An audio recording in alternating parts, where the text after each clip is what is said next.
Hello everyone and welcome to a new chess video. In today's video I'm going to show you the 3 fastest checkmates in history.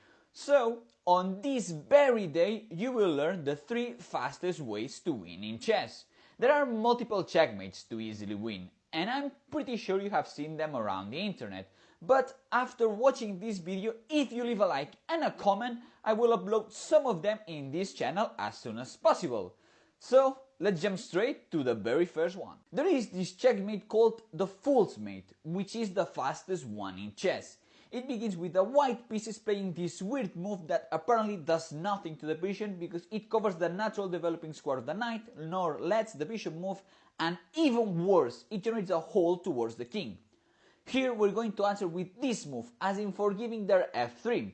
Our move looks totally reasonable to begin developing our pieces, for instance the bishop, also the knight, or even the queen. Although moving the queen at the early stages is never a good idea unless there is some serious threat, right? This is the point where the white pieces go completely nuts and play this even worse move. What's going on here? We have this picture perfect queen h4 checkmate, only 2 moves. Wondering why there is not any pawn that can interfere with the check, and then I can only move here and the bishop there. Therefore it's checkmate because the king does not have any way out. So let's go to the next one. Let's see the second fastest checkmate of all time. For it, we're playing with a white piece and we'll be playing e4 and the answer with e5, the classical king's pawn, the most played first moves in history.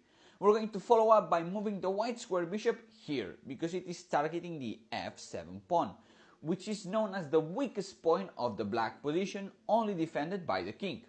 Here, for instance, the black pieces have several options, such as moving the knight to knight c6. Now, our immediate answer is to take the queen out early again, so it points out to the very same pawn as our bishop, the f7 pawn. And this is also the moment when the black pieces go completely nuts and they don't see the checkmate and attack our queen, forgetting that they are not protecting f7. And it's checkmate. How can you avoid this checkmate? Just push this pawn instead and now you're blocking the way towards f7. This mate is known as the scholar's mate and is probably the most famous checkmate ever. Then the white pieces could retreat the queen and attack again the f7 pawn, but we simply take out the knight, protecting the f7 square, and they cannot take it because we defend with the queen. And now, whatever the white pieces play, we're simply better and have a lead in development. So, let's go to the next one. The third and final checkmate begins with the very same first move as the last one, e4, and the double king's pawn e5. However, instead of following with the development of the bishop as in the scholar's mate, we will attack the e5 pawn with knight to f3, and then we'll probably defend it with knight to c6, which is actually the most usual response to the attack of the e5 pawn. And now we will follow with bishop to c4, declaring the Italian opening. Now, what could the black pieces do here? For instance, open the diagonal for their white square bishop with d6. Then our options open and we are going to develop our knight to c6, which is at the moment not doing much, but is going to be so useful later. Their next move is pinning our knight with that bishop and attacking our queen with x-rays. Now, if we were to move the knight, we would instantly lose the queen, right? So this knight is stuck there.